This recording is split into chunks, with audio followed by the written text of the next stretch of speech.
जब ये अपने पंडितों के ऊपर हाथ उठा सकते हैं तो हमारे मुसलमान भाइयों के ऊपर उठाने में इन्हें 2 मिनट झिझक नहीं लगती। ये वही गोदी मीडिया है जो हर एक चीज के ऊपर मरहम लगाने आती थी। कब जब कहीं पर भी कुछ गलत होता था बीजेपी से तो उसका टीकरा फोड़ते थे जवाहरलाल नेहरू के सर पे।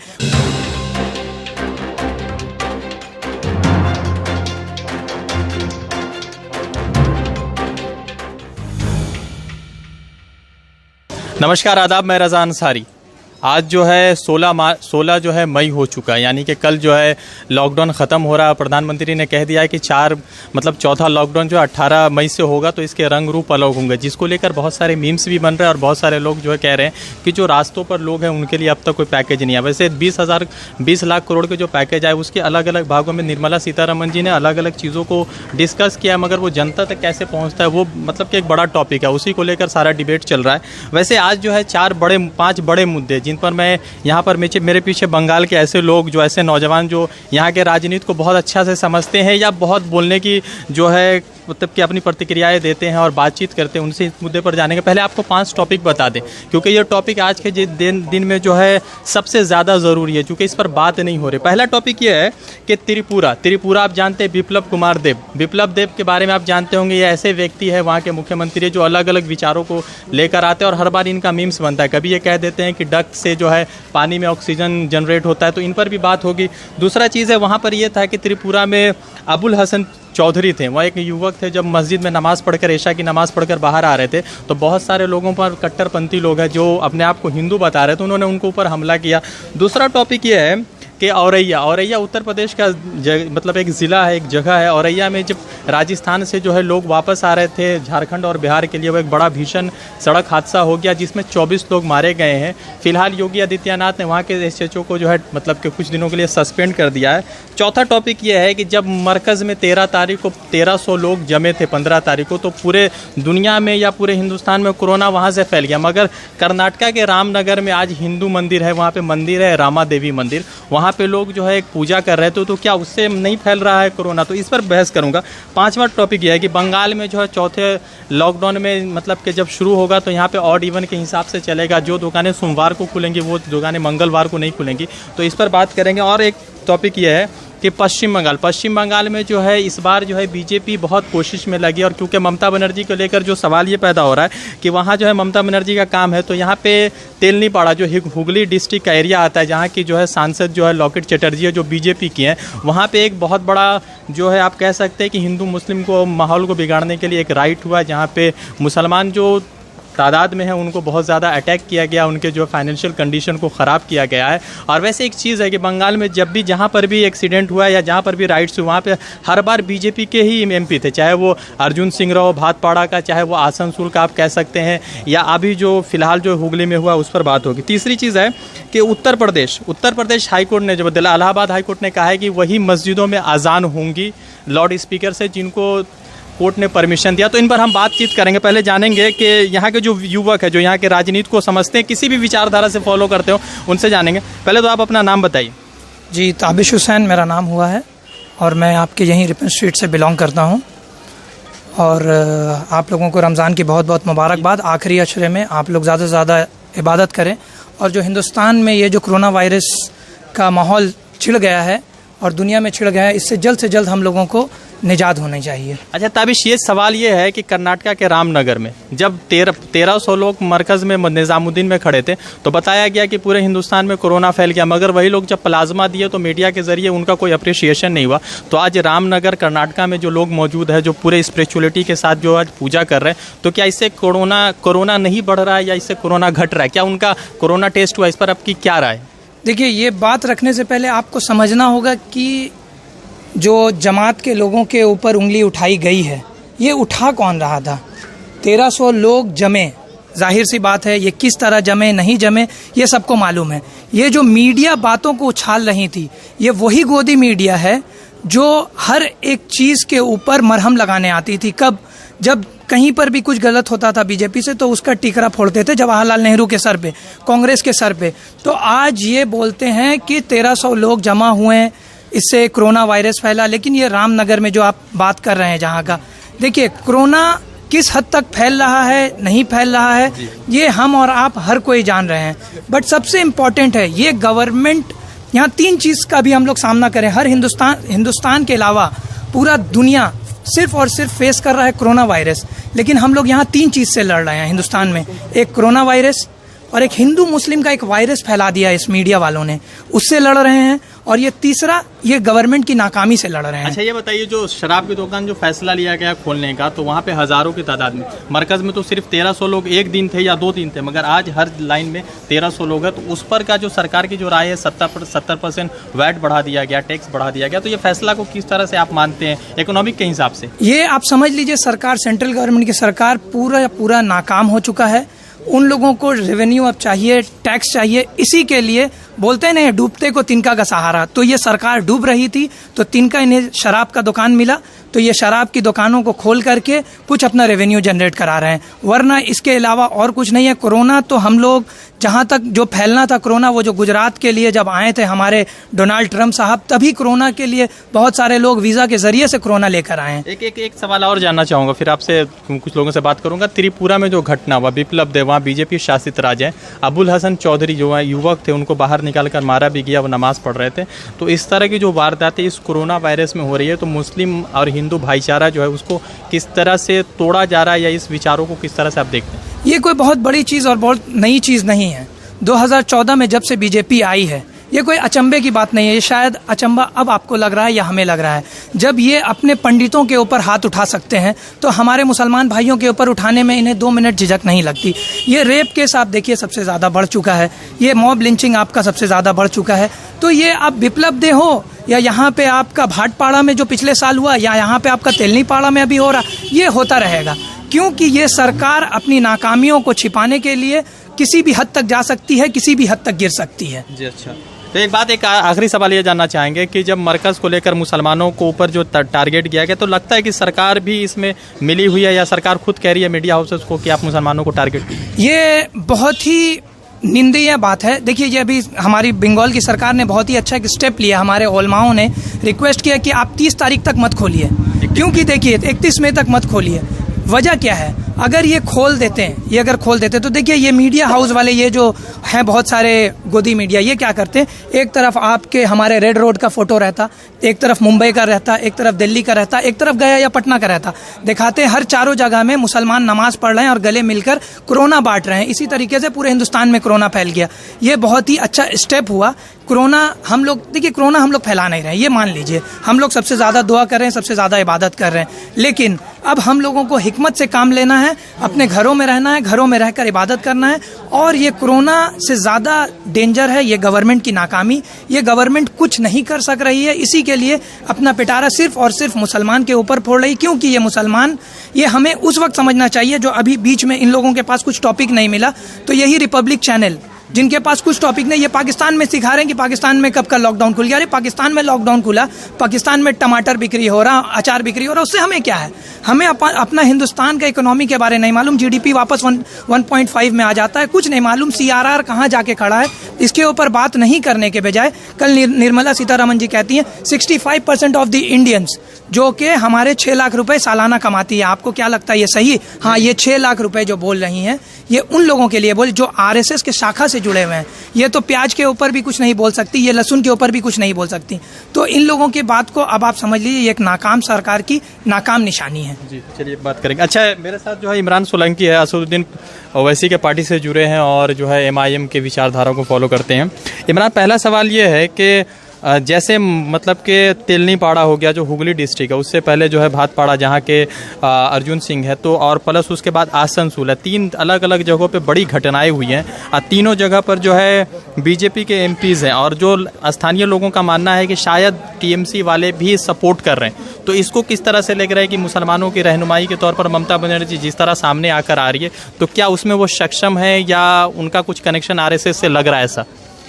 देखिए, पहली बात, सबसे जो मजबूत बात यह है कि किसी भी जगह अगर दंगा 4 घंटे ज़्यादा चलता है, अगर 4 घंटा क्रॉस किया दंगा, तो इसका मतलब ये होता है कि सरकार उससे मिली हुई है।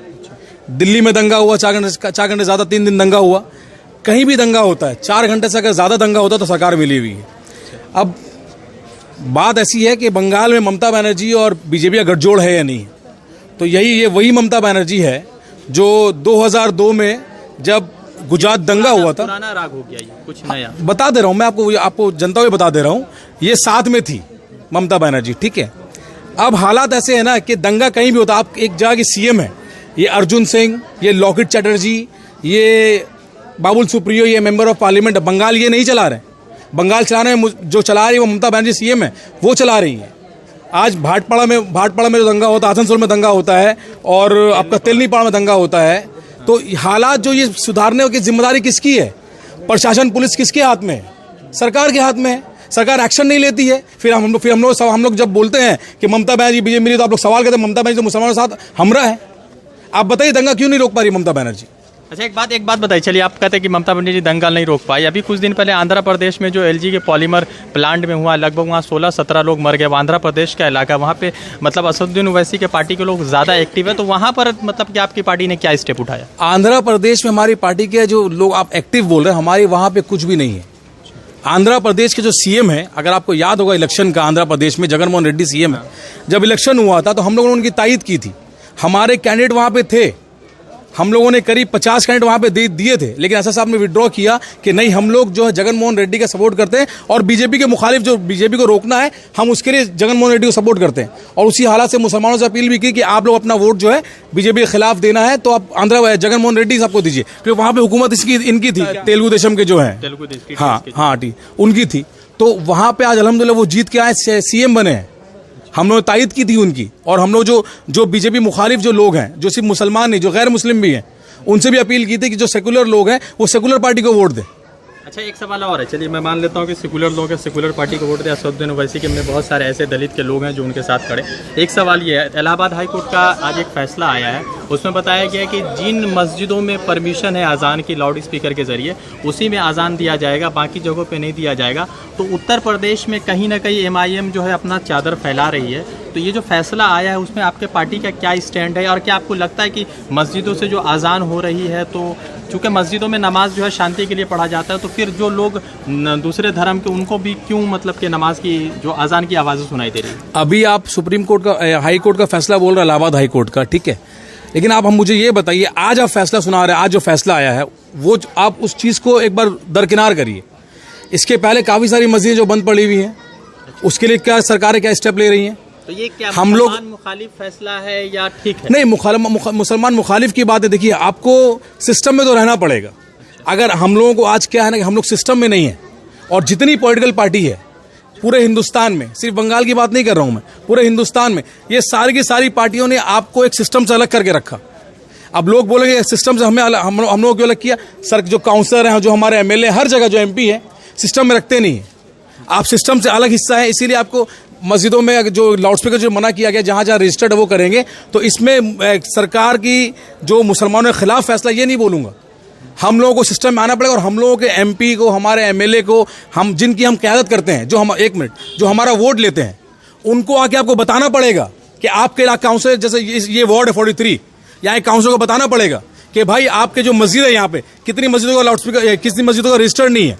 उनका काम है, सरकारों, लोगों, जनता का काम नहीं है। अच्छा, हमने आपको नुमाइंदा बना के भेजा है, हमने आपको जिताया, वोट दिया, 43 की हमने वोट दिया, आपको 44 के हमने वोट दिया, पूरे हिंदुस्तान में आपको वोट दे रहे हैं, तो इसलिए नहीं दे रहे कि आप वहाँ चुप के रोजा रखें। एक सवाल है, चलिए मान लीजिए सेकुलरिज्म के नाम पर ही मस्जिद में अलाउ कर दिया जाता है, तो अगर आपके मोहल्ले में अगर मंदिर का कोई मतलब कि लाउड स्पीकर बनता है, तो क्या आप उसको भी कबूल करेंगे या बोलेंगे कि ये मुसलमान मुखालिफ है? नहीं, बिल्कुल। अगर मंदिरों में ये जो मसला है ना, ये सिर्फ मस्जिदों मंदिरों का नहीं है, सिर्फ मुसलमानों का मसला नहीं है। अगर आपके इलाके में अगर कोई मंदिर ऐसी है, या कोई गुरुद्वारा ऐसा है, या कोई मस्जिद ऐसी है जहाँ लाउडस्पीकर में अजान नहीं है, जहाँ आपको लगता है कि हाँ मसला हो सकता है, तो आप उसके लिए आवाज़ उठाइए, आप कंप्लेन करिए थाने में। कौन कंप्लेन करेगा? जो लोग हैं, जो लोग वहाँ पे रहते हैं, वो लोग कंप्लेन करेंगे, या जो हमारे जनता जो है एक वक्त खाती, 2 वक्त। हाँ, बिल्कुल, आपकी बात आपकी बिल्कुल सही। तो इसीलिए हम लोग कहते हैं ना कि आपको सियासी क़यादत बनाना पड़ेगा आपकी। हमारे वार्ड के जो काउंसलर हैं, जो MLA हैं, जो हमारा वोट लेके जा रहे हैं, भाई हमें एक आम जनता, आम पब्लिक, हम लोग काम करने वाले हैं, रोजगार कमाने, रोज खाने कमाने वाले लोग हैं। जो लोग हमारा वोट ले आगे बढ़ के जाते हैं, उनको सोचना पड़ेगा। उनको हम वोट इसलिए नहीं देंगे वो एक प्रमोटिंग करें, बिल्डिंग बनाए एरिया में, सरकारी गुलामी करें। समाज का हिस्सा है, बिल्कुल समाज का हिस्सा है, बिल्कुल समाज का हिस्सा है, ये बात मानना। लेकिन हम लोगों ने उनको आगे बढ़ाया है कि आप मेरे वार्ड की क़यादत करिए। तो आप आपको क़यादत करना मतलब ये नहीं कि आप सिर्फ बिल्डिंग बनाएंगे या सरकारी गुलामी करेंगे या सरकार जो फैसला करे तो उसका खाली हिकमत अमली करे, नहीं, ऐसा नहीं है। आपको जनता के मसाइल देखना पड़ेगा कि आपके लोगों के लिए क्या मसले हैं। जी चलिए फिर आपसे जुड़ेंगे। अच्छा ताबिश, एक सवाल ये था कि अभी आपसे बात हुई तो एक सवाल ये था कि अभी जो भातपाड़ा में मतलब के काकीनाडा में और हुगली में और जो तेलनीपाड़ा, इन सब जगहों में जो डिबेट यहाँ पे जो दंगा हुए हैं, वहाँ पे मानते हैं कि बीजेपी की मतलब के एमपीज थे, मगर वहाँ तो एमएलए या जो प्रशासन है वो तो टीएमसी के ही कहने पर काम करेगी ना, मुख्यमंत्री ममता बनर्जी के कहने पर ही काम करेगी। तो क्या ऐसा मिसमैच हो रहा है कि इन जगहों को टारगेट किया जा रहा है, या ममता बनर्जी खुद जो है मुसलमान वोट हासिल करने के लिए इस तरह के एरिया में थोड़ी सी मतलब कह सकते हैं कि ढीलपना है? देखिए, इसे तो नज़रअंदाजी नहीं कहेंगे, इसमें सियासत तो पूरी है, ठीक है, लेकिन यहाँ पे आपको समझना होगा, कहीं पे अगर हमारे भाई साहब ने अभी कहा कि ये दो सरकार की मिली भगत है, ठीक है, ये सरकार की मिली भगत होने से पहले हमें ये देखना है कि ये आग जो उठ रहा है, ये जो धुआं उठ रहा है, आग लगा कैसे और आग लगाया गया कैसे। पुराना हो जाएगा फिर कहानी। नहीं तो फिर इसके लिए आपको चाहिए कि आपके यहाँ पर आप एडमिनिस्ट्रेटिव लेवल में भी बात कीजिए कि आपके यहाँ पर जो आ रहे हैं एमपी हैं, ठीक है, ये इन्होंने कह दिया कि एमपी सिर्फ और सिर्फ दिल्ली के लिए हैं, बट एमपी से लोकल लोग तो इन्फ्लुएंस होते हैं, एमपी से लोकल पुलिस इन्फ्लुएंस होती है। क्या ममता बनर्जी हर एक एरिया के जा करके हर एक थाना के ओसी से बात करेगी? क्या ममता बनर्जी हर एक वार्ड के काउंसिलर से बात कर रही है? में तो जा सकती ना। जैसे उत्तर प्रदेश में घटना हुआ, सीएम योगी आदित्यनाथ खुद देख रहे हैं, औरैया में जो 24 लोग मरे, एसएचओ को मतलब सस्पेंड किया, तो यहाँ पर भी कुछ इस तरह की घटनाएं हैं। जो लोग स्कूल में फंसे उनके लिए क्या? देखिए, कुछ जगहों में आप एक सीएम है, आपको जाने से पहले आपको हर चीज को तहकीक भी करना होता है। आज आपने देखा होगा दिल्ली में अरविंद केजरीवाल स्पॉट में नहीं जा सके जहां जहां दंगा हो रहा था, पर उन्होंने कंट्रोल करने की कोशिश की। इसी तरीके से आज अगर अभी ममता बनर्जी जा करके कंट्रोल कर लेती, फिर उसी जगह में भाई साहब कहते कि ये ममता बनर्जी नहीं, ये ममता बेगम हो गई हैं। तो आज ममता बनर्जी अगर अपने एडमिनिस्ट्रेटिव किसी के नाम से हटाने के लिए क्यों आप नहीं जाएंगे? अगर वो जा रही हैं, अगर वो किसी एमएलए को भेज रही हैं, ठीक है, तो उस जगह में जाकर मान लीजिए अगर किसी जगह में बीमार अगर 100 लोग एक बार में पड़ते हैं, ठीक है, तो उसे आस्ते आस्ते करके कम किया जाता है। अब 100 एक साथ में आप किसी बीमारी को खत्म नहीं कर सकते हैं। एक संसदीय क्षेत्र में आस्ते आस्ते खत्म करेंगे। अगर मान लीजिए पूरे बंगाल में आग लगी तो उसको कितना सालों में खत्म किया जाएगा? देखिए, हर चीज के लिए एक एडमिनिस्ट्रेटिव लेवल बोला जाता है, और ये जो है ना 3 टियर सिस्टम है। इंडिया पहले 2 टियर सिस्टम में चलता था, अब 3 टियर सिस्टम में चल रहा है। तो 3 टियर सिस्टम में ना सबका अपना अपना एक आइडेंटिटी होता है। तो मेंबर ऑफ पार्लियामेंट के जो लोग जो चुन के जाते हैं, मान लीजिए वहां से लॉकेट चैटर्जी चुन के गए हैं, उनका खुद का एक आइडेंटिटी है, वहां पे पुलिस पे उनका एक अलग पकड़ है, अपना एक पर्सनल पहचान है।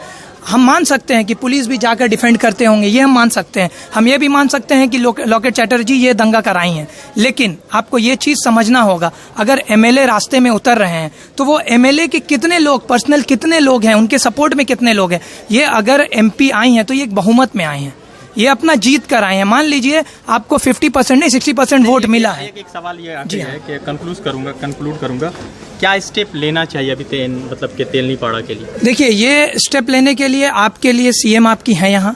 अब अगर आपको लगता है कि आपकी एमपी फेलियर हैं, आपकी एमपी फेलियर है, तो आप फुल फ्लेजेड आप पूरा अथॉरिटी दीजिए अपने एमएलए को काम करने के लिए। और अगर आपको लगता है कि आपके एमएलए भी जहां फेलियर हो रहे हैं, तो आपके एडमिनिस्ट्रेटिव लेवल में आपके वहां एसपी होंगे, आपके कमिश्नर है, जो भी, आप उनको पूरे हाथ में दीजिए करने के लिए कंट्रोल। अच्छा इमरान, एक बात आखिरी जानना चाहेंगे कि ये जो घटनाएं हुई है उसको लेकर आप कितना मतलब क्या स्टेप उठाया जाए ताकि माहौल सामान्य हो जाए? देखिए, सबसे अहम बात मुद्दा है ना कि सरकार बंगाल में किसकी है। नहीं, आखिरी चंद शब्दों में। हाँ, बस वही शब्दों में बोल रहा हूँ। सरकार बंगाल में किसकी है? पुलिस प्रशासन जो कंट्रोल करती है, डिफेंस हमारी है, वो कंट्रोल करते हैं, तो उन लोगों के हाथ में दिया जाए और पूरे ताकत से पूरा पावर उनको दिया जाए। एमपी एमएलए ताकत देने से कोई फायदा नहीं है। वो भी कानून के दायरे में आते हैं, चाहे एमएलए हो चाहे एमपी हो। सरकार हमारे बंगाल में ममता बनर्जी टीएमसी की है और पूरी पुलिस, उनके होम मिनिस्टर भी वही है, पूरी पुलिस उनके हाथ में है, डिप्टी सीएम। तो उनको बोला जाए कि पुलिस को पूरा पावर दे और पुलिस इंसाफ करे।